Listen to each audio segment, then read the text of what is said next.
Aloha!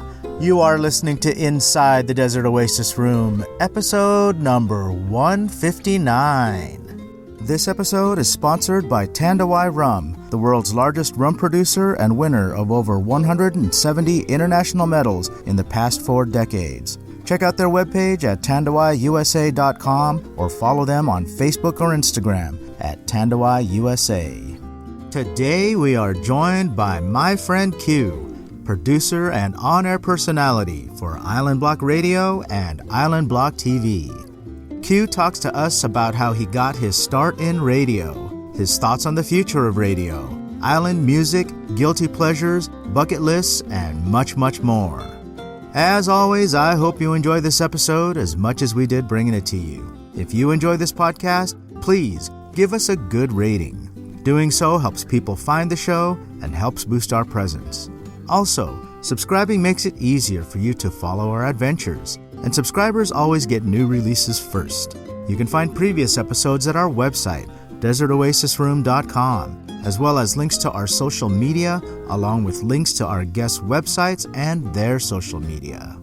Okay, party people, pull up a chair and join me and my friend Q as we go inside the Desert Oasis Room and inside Island Block Radio.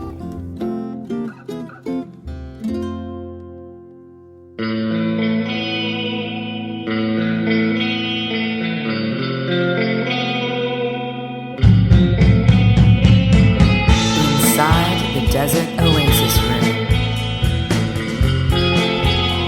Here we go. We are live. What's happening, Q? Hey, what's good? What's up, man? How you doing? I'm good. Super excited. I think I'm more excited than you are, but I appreciate that. I appreciate that. Crazy.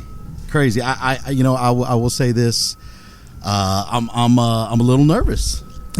That's funny because typically you're on the other side of the microphone, right? When the interviewee gets interviewed. There we go. Interviewer gets interviewed. So, yeah. Let me start by saying thank you so much for taking the time to sit down with us at the podcast. I am a fan of your work for so many reasons. Stop it some more. You know, a lot of it has to do with I'm trying to do what you're doing. You know, you're doing it, though. I'm just a guy behind a microphone trying to interview the people that I admire and all the people that I enjoy, the musicians and artists and authors and entertainers and all that kind of stuff. And you know, I use you as a little bit of a model for trying to get to where I want to be. Oh, right? Man. Wow. So humbled. Thank you. You're welcome. So let's start from the beginning. I want to tell everybody your story. Right.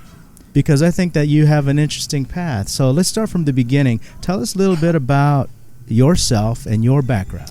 Right. So, you know, I'm just an island boy that lives out here in Los Angeles, in the entertainment capital of the world, and you know, like all of us have worn many hats throughout my life.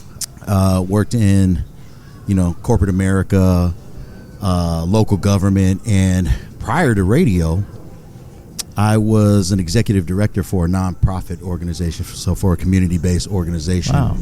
And so a lot of my passion really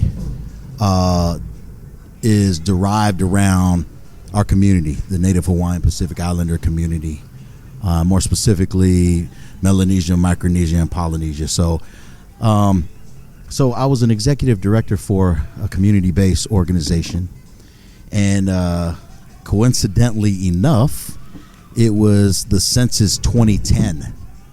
Now, for those of you guys who are not familiar with the census is a way that the federal government takes a survey of different ethnic groups, communities, and based off of that survey, this is how they disperse federal funding to different communities. So as an executive director for a nonprofit organization, I applied for funding from a foundation to have advertisement dollars so that our people can get the word. We could get the word out. Hey, this is a very important thing for our community. So our African American brothers and sisters, they applied and they got accepted. Our Asian American brothers, same thing. Latino brothers and sisters, same thing. They applied, they got they got accepted. And so as an executive director, as I applied for the Native Hawaiian Pacific Islander community, I applied, and then we got denied. Wow. And yeah, exactly. So I think, you know, you kind of, you know, I know I was pissed.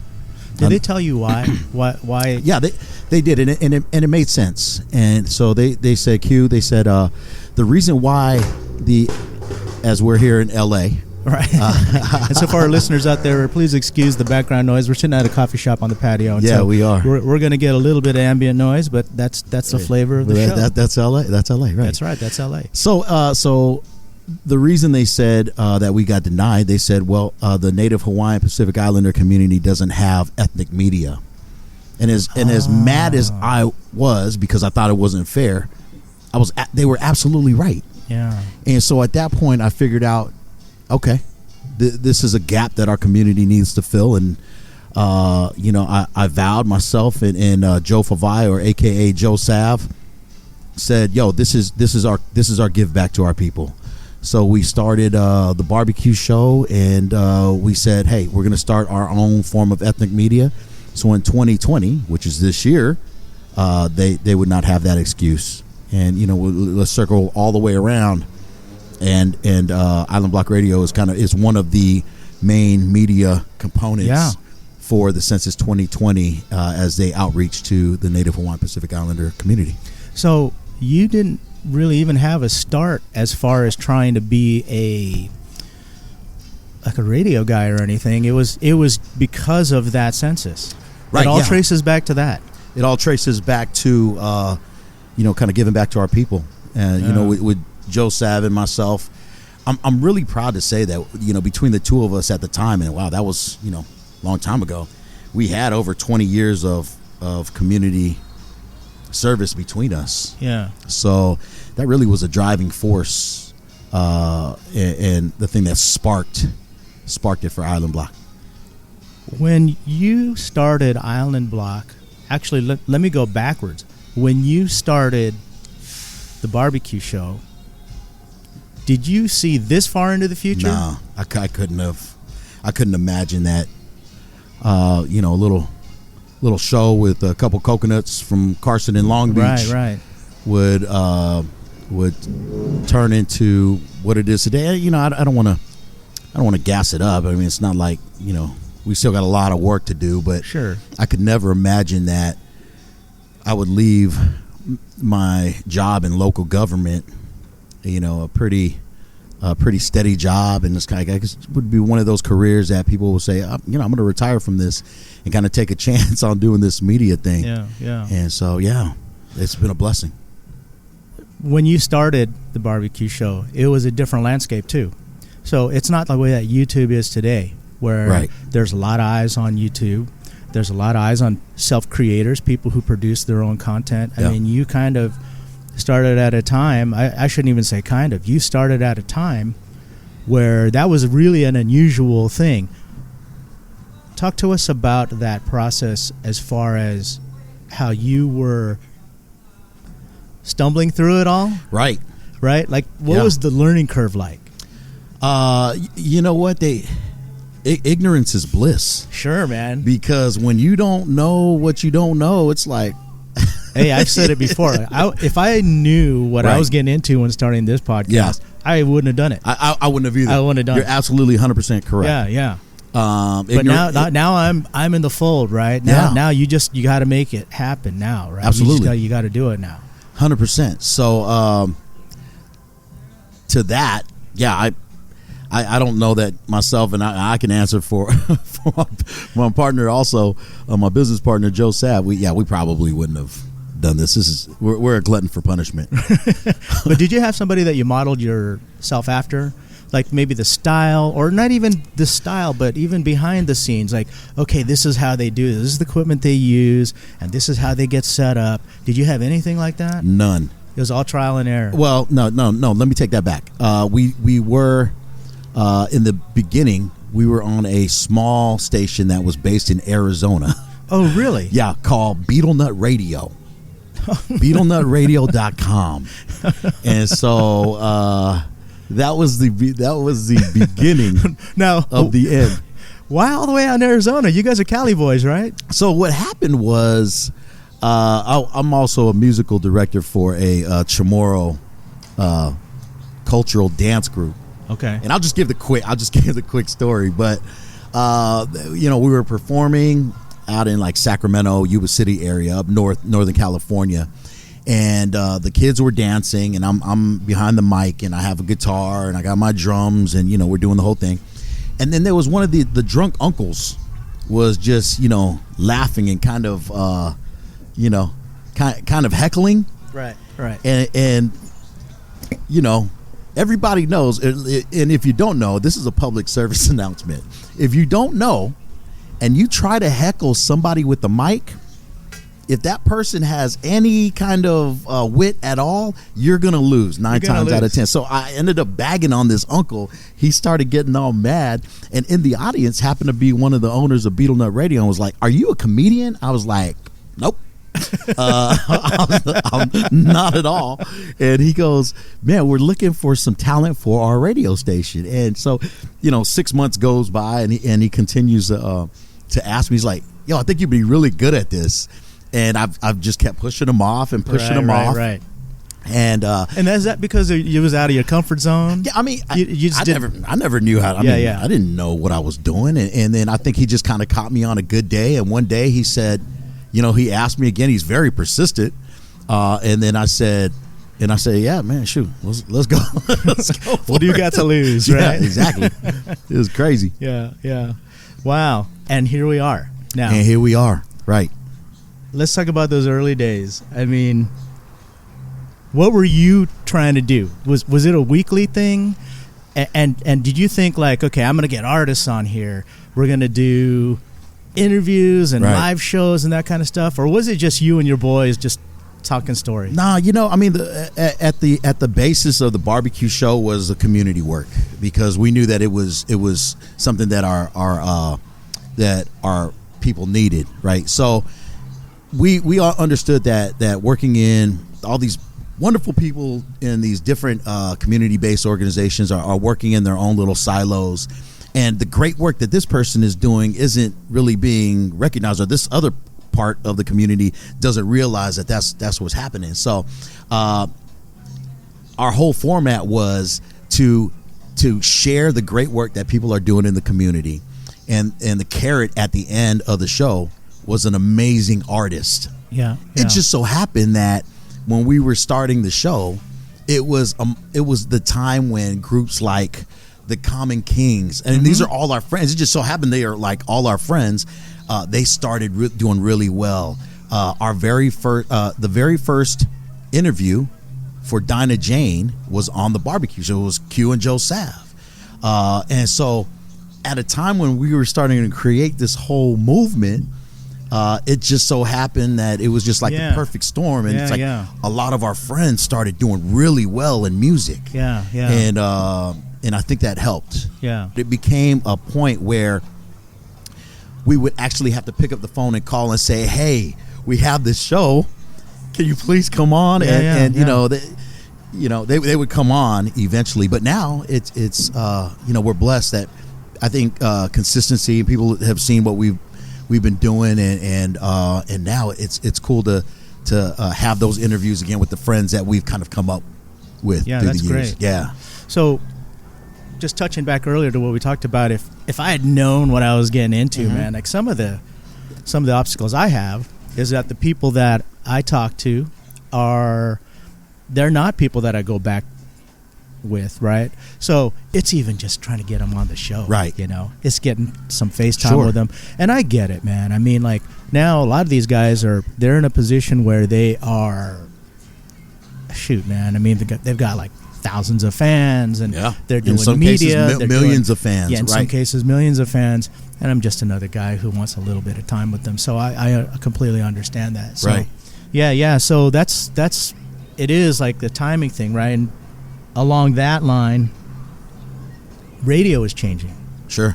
So you had terrestrial radio that was transitioning over to satellite, or at least that's the path that it seemed like to me. So it went from terrestrial to satellite. Now satellite's even kind of on its way out. Antiquated, right? Right, and people are going over to the web now, and I found myself, I didn't even really notice that until there was, me as a person choosing my own programming, right? Because before I was at the mercy of whatever the director of programming wanted to put in front of me to listen to. But now that I'm choosing my own programming, I'm starting to see myself kind of moving away from that kind of radio. What do you think the future of terrestrial radio looks like, having said all that?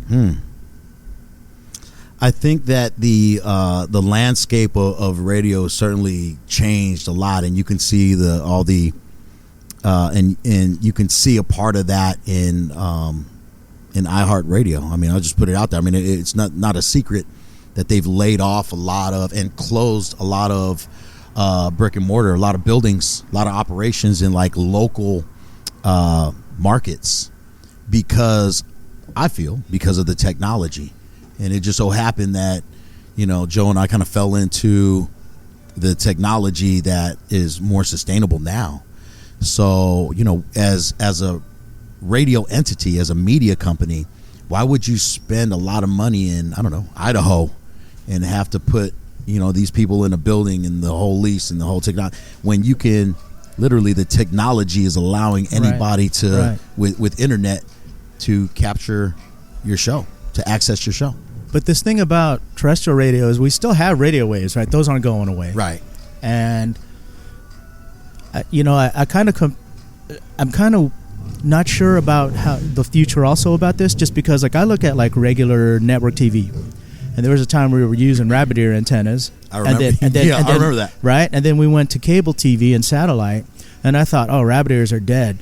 But in the past few years, people have been cutting the cord, and they're going back to TV airwaves. They're using HD antennas, and those networks are being played again over antennas. Right. So it's kind of a strange thing, like with radio. It was so funny. I'm like, damn, we're old. We're old. I know.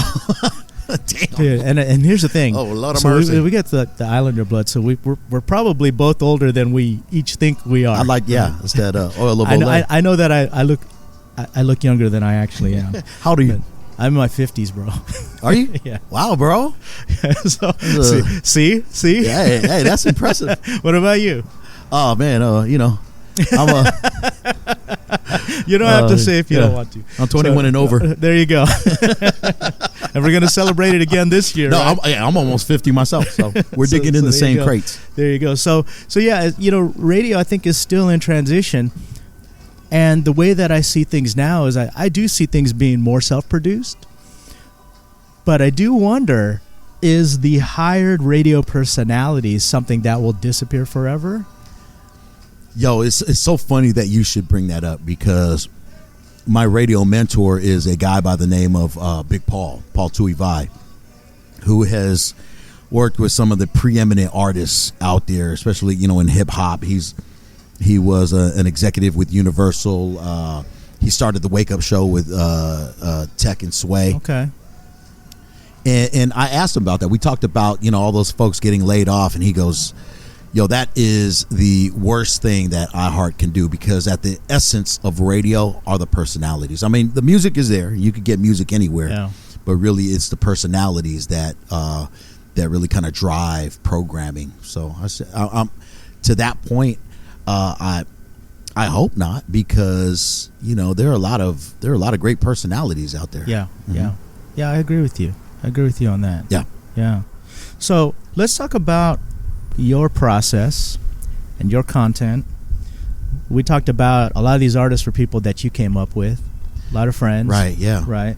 So, what do you think that they all have in common when you look at their success? Okay.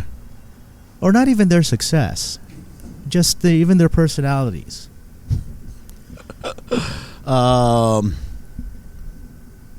I think that as a community, I think our people and Island Block Radio really is the only platform that I'm aware of that broadcasts out of Hollywood that focuses on Melanesian, Micronesian, and Polynesian artists. But I think one thing that really ties one common thread from all the artists is hard work.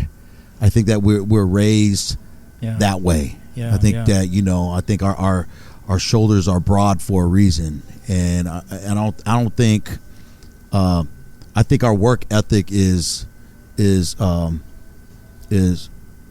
head and shoulders above. Yeah, I don't know. I mean, I don't know any. I don't really hang around too many Hollywood people, although we broadcast out of there. But when we go in the station, it's not uncommon for people at the station to go, "Wow, you guys are still here." Yeah. And I know that our artists, our Pacific Islander artists, take that same work ethic into the studio. Yeah. So. And do you think that because this is kind of the way that I see it too, and I don't mean this as a diss to anybody that's coming up from nothing, Sure. but the Polynesian artists, like today, we still don't have really Polynesian radio or island music on mainstream airwaves. Oh no, we're getting there. Right? Yeah. Yeah. I know we are. Mm-hmm. So we're kind of like coming from an underground perspective, right? Right. Where we got to really maybe prove ourselves that, hey, we're just as good as the Taylor Swifts and the Britney Spears and the Justin Biebers Sure. out there, right? So that's kind of the perspective that I see as well, right? I think there's a lot of hidden talent that, God, the world is missing out on. Yeah. To that point, I forgot who it was that said it, but they said that they anticipated that the next big act would come out of Polynesia. Oh, that's great. Who was it? Was it a mainstream person? Yeah. Who produced Michael Jackson? Q. I don't know. We'll figure that out. We're gonna Google that. Would We don't be, fact check here. Quincy Jones? Quincy Jones. Quincy Jones. Quincy Jones is the one that said it. Yeah. He said that the next mainstream artist, the next big artist, is going to come out of Polynesia. Well, did we already get him? Bruno Mars? I don't know. Could be Kira Mosa. You never know. Yeah. Yeah. We both look at it. Shout out to Kira. Yeah, Kira's right here with Yep. us. So, a lot of the shows that I attended in the past where I've seen you and hung out with you Right. was at the Island Block Concert Series. Yeah. Let's talk about that. How did that get started, the Island Block Concert Series? You know what? Just a great partnership with arguably one of the top venues in Southern California with the House of Blues in Anaheim, and what they figured out was that there's a lot of talent. So shout out to the House of Blues for recognizing that. So the Island Block Concert Series is a partnership with House of Blues and Island Block, and we get to highlight and showcase some of our dopest artists.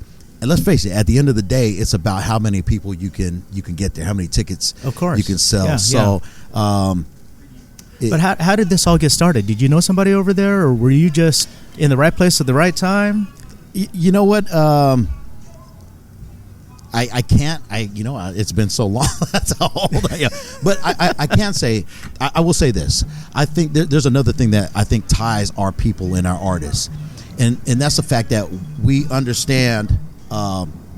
We know how to build relationships, and it's not like we're being fake about it. It's just like people, I think, like to work with us, and so to that, the staff at House of Blues always loved it when Island Block Radio was there, because although it looked like their security would need security because of our people are way way bigger. If there was anything that was crazy, So we got some big brothers, man. We got some big boys. Yeah. But if there was anything crazy like a fight, anything, then it's just a matter of hey, what are you doing? I'm related to you. Yeah. Stop it. Go to the car. And they respected that, and so.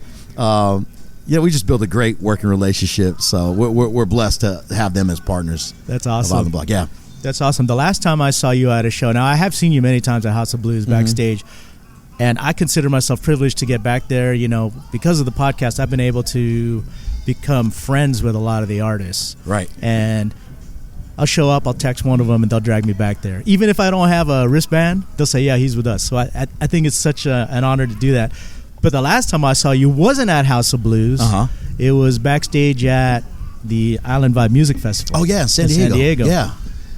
And I want to touch on this thing that has become this annual tradition. I don't know how this thing got started, man. Crazy. But so we have Elimele McFarland. Yeah, Elimele McFarland, champion, Bellator champion, and she's from the 808 state from Hawaii, so she's a beast. Yeah, and she likes to really lay one on you. Yeah. I don't know Crazy. how you do this every year, and I don't know. You know, and here's the thing, Right. So we're getting to the point now where it's happened so many times. I don't think anybody knows how it even got started. So what happened there? So 5 years from now, you know, you're still going to be having to do this, and people are going to be like, "Why do we do this?" Yeah. So just to kind of let the listening audience know what happens, this is a trained fighting machine. Yeah, she's Elimele McFarland. Yeah, she's a Bellator champion. Bellator champion.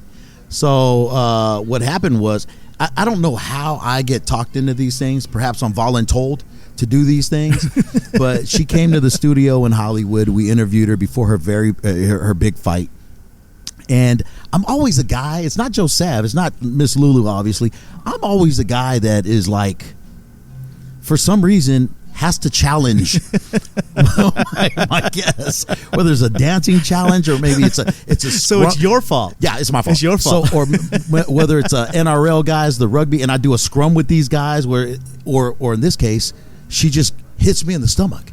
Yeah. I got a big stomach, so I'm like, it's cool. So It ain't as big as it used to be. I mean, Yeah. You're Right. doing really good. Thank like you, man. That's you've lost up. What is this? yeah, stress, man. It's stress. 50 pounds. Stress is the more answer. than 50 pounds, right? Yeah, close. Yeah. All right, yeah. 65 pounds. Yeah, you look like your face looks all sucked in now. Like I feel like I got to go buy you a sandwich or something. Thank you. Maybe Alima is the reason for it.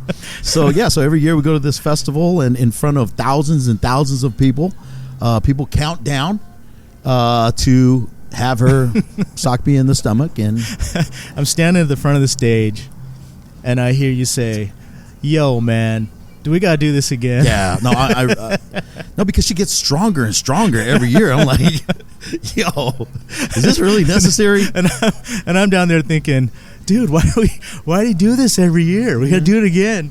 But so okay, it's comical for the rest of us. Right, But, you're welcome. so there you go. Do you get bruised up for like a week or two, or is it? Are you getting used to it now? You can never get used to that. I don't know how they do it. You know, at one point I thought, I was like, yeah, I think I could fight. Then I got socked in the face, and I was done. I don't like pain. And she doesn't hold back either. No, man. she doesn't. She doesn't hold back. She's strong. So I thought she would, but she champ. doesn't hold back. I can say I got hit by a world champ, though. That's right. That's right. You went toe to toe. She's like half my weight, but she still is. She's a beast. So Shout when out to Lima. Shout out to Lima. When we go to these shows, there's a lot of artists there that obviously you know, and there's a lot of new upcoming artists. Right. Is there anybody else out there that you haven't yet met that you are looking forward to? That I haven't yet met. Because I'm sure you meet a lot of people. Wow, that I haven't yet met. I don't know. I haven't met him yet. Any up and coming artists that you've got your eye on that you're like, Yeah. oh man, I got to get that guy in the studio. Absolutely. So, you know, as a result of doing what I do, I've been able to kind of, you know, I've kind of been doing the music thing for a while. And at one point, I was actually an artist way back in the day, and that taught me a lot. And the thing that it taught me the most is that I need to stop being an artist, because there's some amazing singers out there. So there's a point to this. There was one point I was singing with a band called Cord Brown, and my background vocals, my BVs, consisted of a lady by the name of Leilani Jaster, Zen, YC of Trey Smooth, Junior King of Common Kings, Tanel. And I look back, These and I'm were like, your background these were my vocals? yes. Wow. Bro, I look back and I'm like, what? Wait, what? If that's singing, what the hell have I been doing all these years? Wow. And I'm like, why are you guys singing? It was the weirdest thing. Anyways, fast forward, and I'm realizing that, you know, there are so many young, talented artists. Yeah. And so to answer your question, I got the privilege of working with a young man by the name of Ado from San Jose. Shout out to the A Plus family. He's going to do some phenomenal things this year. David Thomas is an artist that I'm managing, and all the way from the land down under, there's this young lady who was part of the Island Block team by the name of Kira Amosa. Now remember that name. Instagram is KIRRAH AMOSA. And remember, because we've interviewed some phenomenal talent. Yeah. She's a name that you're going to want to remember. So. Yeah, and I'm looking forward to having Kara on the show. That's the spoiler for me. Like, I get spoiled. Oh yeah, because I get to hear all these phenomenal artists right before they, blow up. How do you think that island music is going to evolve over the years? Because like 10 years ago, maybe maybe a little bit longer than 10 years ago, maybe about 15 years ago. The sound is completely different than it is today. Yeah. Right. How do you think that that's going to change over the years?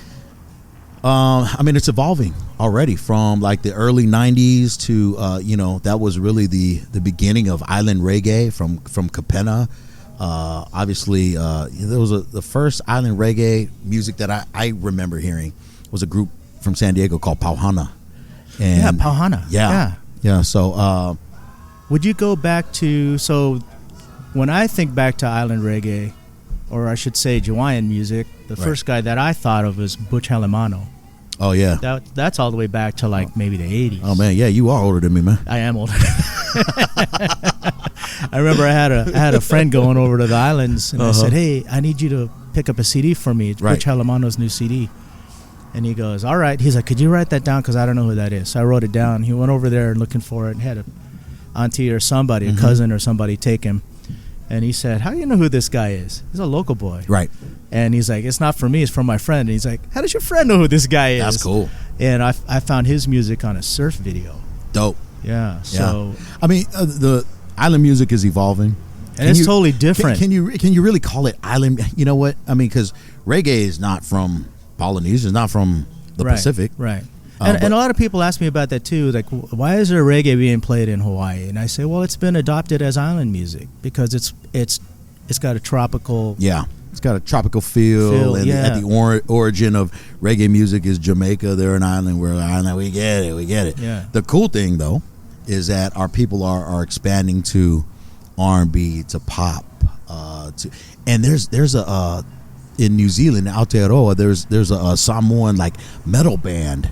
Oh, really? Yeah, we've not interviewed them, but I saw their video and I was like, yo, this is so dope. Right. So I think people recognize that melodies, harmonies, drums are just something that's really innate to our people.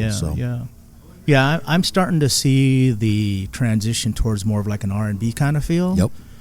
You listen to guys like Rebel Soldiers back in the early 2000s. Their sound is way different than it is now. It's much more R&B driven. So yeah, that's kind of the way that I see. But then I can also see bands like Common Kings be played on Top 40 radio.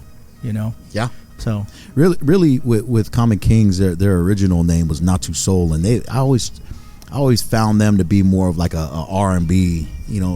Cats like Sammy J. I always think that he's a soul singer. I tell him all the time, I'm like, bro, you're a soul singer. Yeah, you're an R&B singer. Yeah, he totally is.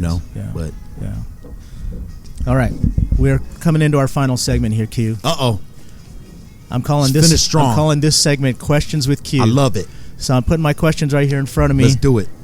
All right, let me start by asking you this. You're a man that is known as someone who listens to a lot of island music.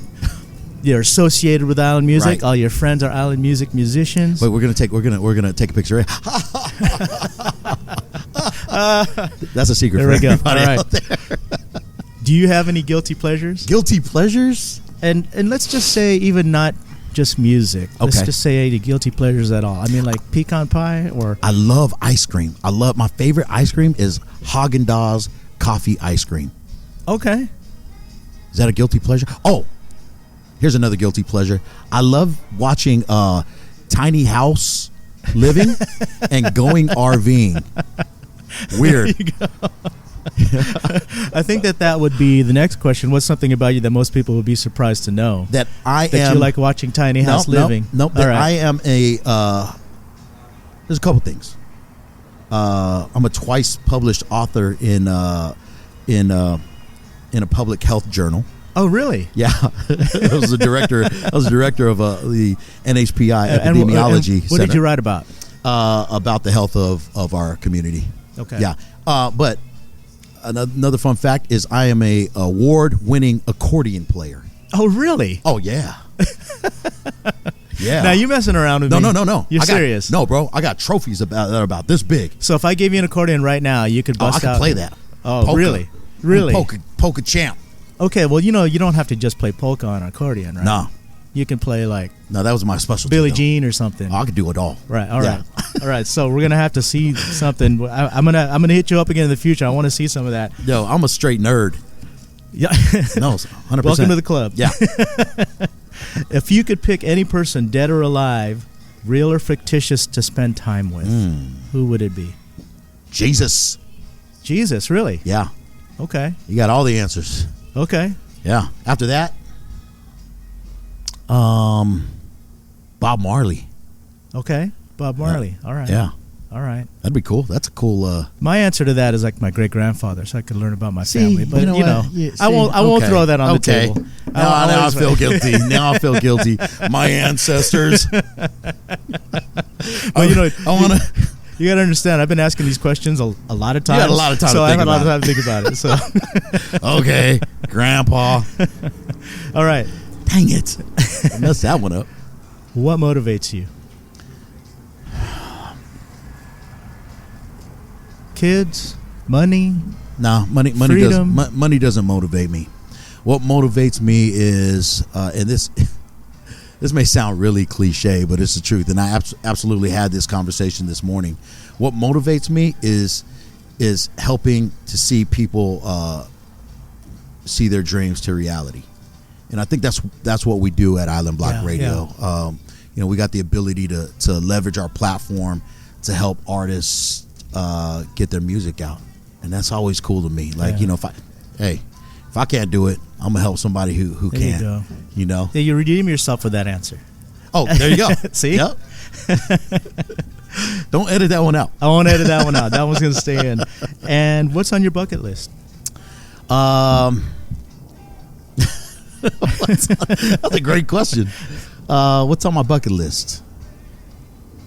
This is like anything, right? Could be anything. Could be that you want to You know what? you want to climb Mount Everest. If I wasn't so fat, man, it would be skydiving. But I think there's a weight limit to that, so I don't want to risk that. I don't think you're. Well, so here's the thing. Okay. Number one, don't self-deprecate yourself, man. I don't think you're fat. No, But if you want to go skydiving, no, there are limits. Trust if me. you want to I've go looked into it. skydiving, I'll go with you. Are you serious? Yeah, let's do this. Oh, I've done it before. I enjoy it. Yo, why am I? I'm getting nervous right now. Let's do this. Oh, that would be a fun thing to do. That'd be a fun thing to do. Wow, so, that's crazy. Okay, So is that on the bucket list? No. Skydiving? Maybe my bucket list is to be. This sounds crazy, but I want to be the Oprah for our people. Oh yeah. I want to be the Ted Turner There you for go. our people. There you go. And it's going to happen. There you go. Yeah. So, Yeah. So that's my bucket all right. list. So that leads into our last question. Okay. Tell us the future of Q and Island Block Radio. Who knows? I mean, it's not for me to decide, But I'm going to work hard to really continue to create a platform so that our folks' voice can be heard. And with technology as it is, the world is a smaller place. Yeah. And so, it's a lot smaller. yo, I'm excited. Yeah. I'm excited. Really, really excited. I know that hard work, talent alone doesn't get things done, but talent along with hard work and consistency is the secret. And we're out here in Hollywood, man. Yeah. So, But hard work is the key. There is a saying that says, "Hard work beats talent when talent doesn't work hard." Yep. Yeah. My grandfather had a saying. He said, "Boy," he always called me boy. I could be like 85 years old. He would have called me boy. But he goes, "Fanusuni unasinyaha," and that translates to you could do anything you want as long as you put your mind to it. So I think that's how I live my life. Dare to dream. Yeah. Awesome, man. I love it. Yes, sir. Thank you so much for being on Man, the show. thank you Q. guys. Let's throw out our social media for Island Block. And where can we listen to the show and all that stuff if people want to follow you? Just go to Instagram, look up Island Block Radio or Island Block. Just look up Island Block, and all the information is there. And thank you guys. To all of our listeners, I just want to thank you from the bottom of my heart. Thank you guys for tuning in. Thank you to all the artists that have taken a chance on coming on a radio show with a couple crazy coconuts here in Hollywood, California. And we're going to continue to do what we do so we can build for the entire community. And thank you, bro. Oh, no, thank you. To, I appreciate it. DesertOasisRoom.com, the podcast. Adrian, thank you for thank you, brother, for doing what you do. I appreciate you taking the time to be on the show. And you know what? Let me just say this, and I'll shut up. No, say as much as you want. No matter how you feel in terms of, like, there's some days that you want to get up and you don't want to go out and do that interview. You don't want to jump in your car from the IE to come out here to LA. Dude, it happens. Yo, more often than people continue to do it because it's making a difference, man. Thank you, man. I appreciate that so much. Success. Thank you so much. And you know that I told you before we started recording this, and I want everybody to hear this, that you are the guy that I'm mentoring myself after. Am I saying that the right way? That you're the mentor, right? Oh, wow. So that I'm humbled, honored, and scared for you at the same time. There's people that say, find somebody that's doing what you want to do, and just do what they did. And so that's what I'm doing today. Yo, that's dope, man. Yeah, man. So I appreciate everything, Q. Yeah. And if you guys have any questions, comments, you just want to leave a shout out for our brother Q here, you can hit him up on Island Block Radio on Instagram. Check them out. Also, stop by our group page. Give them a shout out there. Inside the Desert Oasis Room on Facebook. You can hit me up on Polynesian Pop on Instagram. And if you want to check out some of our previous episodes or get on a future episode, stop by the website, DesertOasisRoom.com. Aloha, talofa. Hafa day. Pulavanaka. Pulavanaka. Malo lele. Cheers and mahalo. Peace.